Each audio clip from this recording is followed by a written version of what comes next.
최근에 이런 뉴스들이 많습니다. 모아데이터 1대5 무상증자 결정의 상한가, K옥션 무상증자 권리락 효과에 2일 연속 상한가, 3연성 공구음원 또 20% 급등, 무상증자 권리락 효과. 야, 이 정도면 무상증자, 상한가를 부르는 마법의 단어 아닌가요?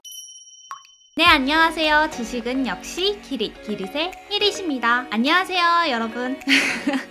오늘은 오랜만에 더 히릿이 여러분을 보러 왔습니다. 이번 영상은 일요일 첫 영상이니까 아주 가볍고 쉬운 걸로 준비해봤습니다. 여러분, 혹시 들어보셨나요? 요즘 주식시장에는 상한가를 부르는 마법이 있다고 합니다. 뚜둔, 바로 무상증자죠. 아마도 최근 들어 아주 많이 들어보셨을 텐데요. 오늘은 도대체 이 무상증자가 뭐 하는 놈인지 아주 가볍게 살펴보도록 하겠습니다. Let's get it!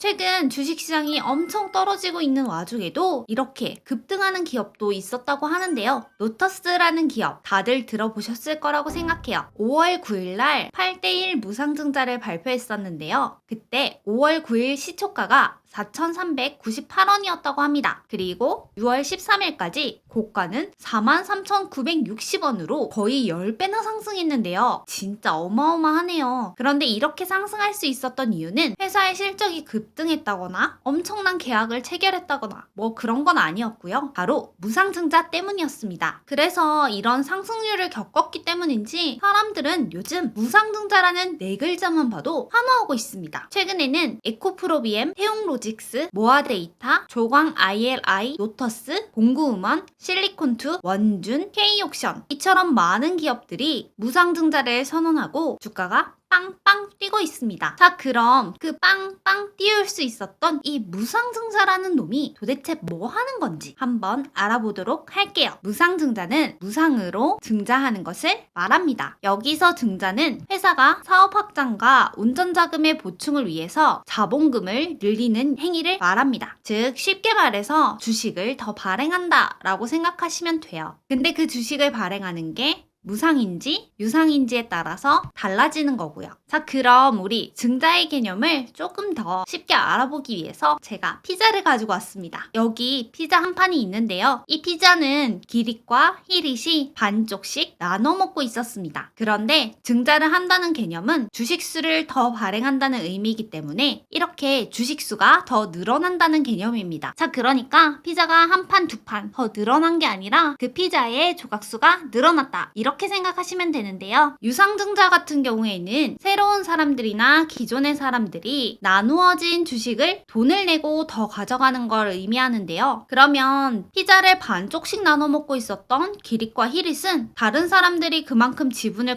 가져갔으니까 요만큼의 지분을 가져가는 것과 같아집니다. 결국에는 반쪽씩 먹다가 4분의 1쪽씩 먹게 된다는 건데요. 이렇게 되는 과정을 지분율 희석이라고 합니다. 그런데 무상증자의 경우에는 회사에서 무상으로 기존의 주식을 가지고 있는 주주들에게 주식수를 늘려주는 거기 때문에 사실상 주식수는 늘어나지만 기릿과 히릿이 나눠 먹는 양은 똑같습니다. 즉 반쪽씩 나눠 먹게 된다는 거죠. 그래서 무상증자를 하게 되면 지분율 희석은 당연히 없겠죠. 그리고 거래가 활발해지기 때문에 유상증자에 비해서는 호재라고 인식을 하게 됩니다. 자, 여기까지 쉽게 따라오셨나요? 자, 그런데 이런 질문을 할 수 있을 것 같습니다. 오케이 히릿, 근데 자본금을 늘린다고 했잖아. 어떻게 늘린다는 거야? 주주들에게 무상으로 신주를 나눠준다며. 그러니까 돈을 안 받고 신주를 나눠주는 건데 어떻게 자본금이 늘어나는 거야? 라는 질문을 할 수 있겠죠. 자본이라는 계정 안에는 잉여금과 자본금이라는 항목들이 있는데요. 잉여금이라는 항목에 있는 돈을 가지고 자본금이라는 돈으로 옮기는 거예요. 쉽게 말해서 잉여금에 있는 돈을 자본금으로 옮긴 거니까 자본이라는 총량 자체에는 변화가 없는 거예요. 그러니까 왼쪽 주머니에 있는 돈을 오른쪽 주머니로 옮긴 거다. 이렇게 쉽게 비유할 수 있겠네요. 그렇다고 아무나 할 수 있는 건 아니겠죠. 왜냐하면 잉여금이 있어야 되니까요. 그래서 무상증자를 한다는 건 그만큼 재무구조도 양호하다는 사실을 시장에 알리는 기능을 하기도 합니다. 자, 그렇다 보니까 최근에 무상증자에 대한 시장의 광기를 알고 있는 사람들은 미리 무상증자를 할 수 있는 후보 주식을 찾고 있는데요. 여기서 유보율은 자본금 대비 잉여금을 보는 건데요. 그래서 유보율이 높은 기업들이 무상증자를 할 수 있다라는 그런 기대감을 형성했고요. 그러니까 무상증자를 한다라는 말도 하지 않았는데도 야, 쟤 무상증자 할 것 같아 라는 생각에 상한가를 가기도 하고 주식들이 급등하기도 하죠. 이게 진짜 광기가 아닌가 싶을 정도인데요. 아무래도 장이 안 좋으니까 그만큼 이런 급등주, 테마주를 더 따라가는 사람들이 많은 것 같아요. 자, 그리고 한 가지만 더 알고 가자면 비슷하지만 다른 주식 분할이 있습니다. 무상증자는 왼쪽 주머니에 있던 돈을 오른쪽 주머니로 옮긴 거라고 했잖아요. 그런데 액면 분할은 이렇게 액면가를 분할한다는 뜻입니다. 그 액면가가 분할되는 만큼 주식수는 당연히 늘어나게 되겠죠. 쉽게 말해서 5,000원짜리 지폐를 가지고 있는데 그 5,000원을 100원짜리 동전 50개로 바꾸는 거라고 생각하시면 되겠습니다. 이렇게 주식 분할은 한 주당 가격이 너무 높아서 거래가 힘들 경우에 이걸 쪼개가지고 나눠 파는 거라고 생각하시면 돼요. 앞에서 무상증자는 잉여금이 내려가고 자본금이 올라간다고 했죠. 그런데 주식 분할은 액면가가 변하고 자본금 자체는 변동이 없다는 겁니다. 그래서 비슷하지만 다르다고 할 수 있어요. 그리고 둘 다 시가총액, 그 기업 가치 자체에는 변화가 없습니다. 자, 그래서 이제 무상증자로 다시 돌아가면 여튼 내가 가지고 있는 주식 개수는 막 늘어났으니까 뭔가 신나잖아요. 막 공짜로 주식을 더 받게 된 그런 느낌이 들잖아요. 자, 예를 하나 들어볼게요. 제가 6,000원짜리 주식을 가지고 있었어요. 그런데 무상증자를 해서 한 주를 가지고 있으면 5주를 더 준대요. 그럼 저는 6주를 가지게 되겠죠? 그러면 6,000원 곱하기 6이니까 36,000원. 와, 내 주식 가치가 갑자기 6배나 뛰었어요. 라는 건 당연히 아니겠죠. 왜냐면 앞에서 시가총액 변화가 없다고 말씀드렸잖아요. 그래서 한 주당 가치를 그만큼 낮추는 권리락이라는 게 있습니다. 배당락이랑 비슷하게 권리락 때는 아침에 기준 가격이 떨어져서 시작하게 되는데요. 그러니까 6,000원 하던 주식이 다음날 보니까 막 1,000몇백 원 하고 있어요. 엄청 주식이 싸 보이잖아요. 이게 바로 권리락의 착시 효과예요. 그래서 무상증자를 하는 주식들이 급등하는 이유가 바로 이 권리락의 착시 효과 때문이라고 생각하시면 됩니다. 그리고 보통 세력이라고 하죠. 세력들은 갑자기 주가가 떨어지니까 이때를 노려서 주가를 띄운 다음에 차익을 남기기도 한다고 합니다. 자, 그럼 권리락에 대해서 조금 더 알아보도록 할게요. 이건 7월 5일에 올라온 모아 데이터의 무상증자 공시입니다. 한 주당 5주를 더 준다고 하네요. 그리고 신주 배정 기준일은 7월 20일입니다. 즉 7월 20일까지 내가 주주 명부에 이름이 올라 있어야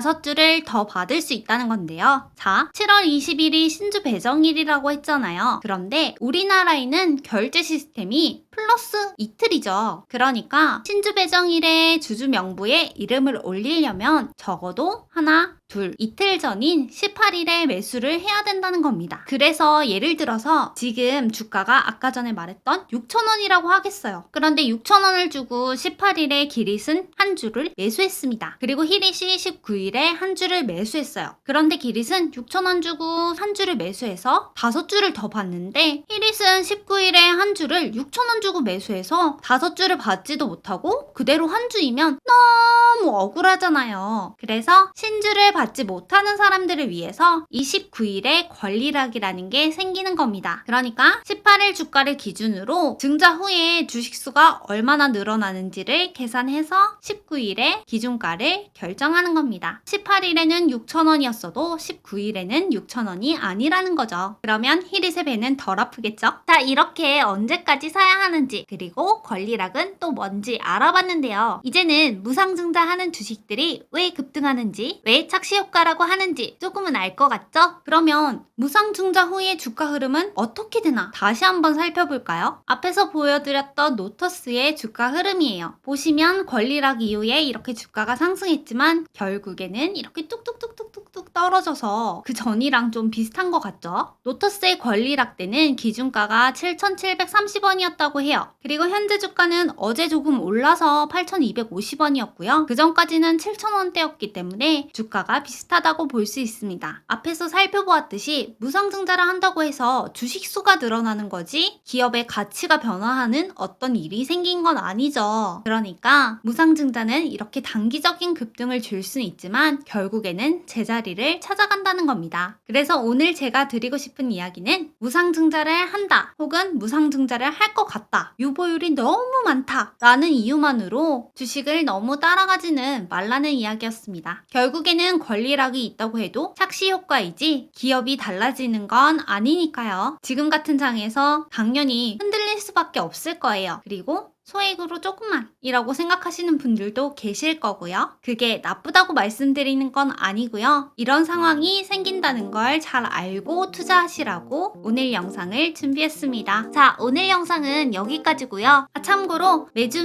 기릭과 함께 일요일 영상은 조금 늦게 올라올 예정입니다. 지금까지 시청해주셔서 정말 감사합니다. 히리시였습니다. 빠이요.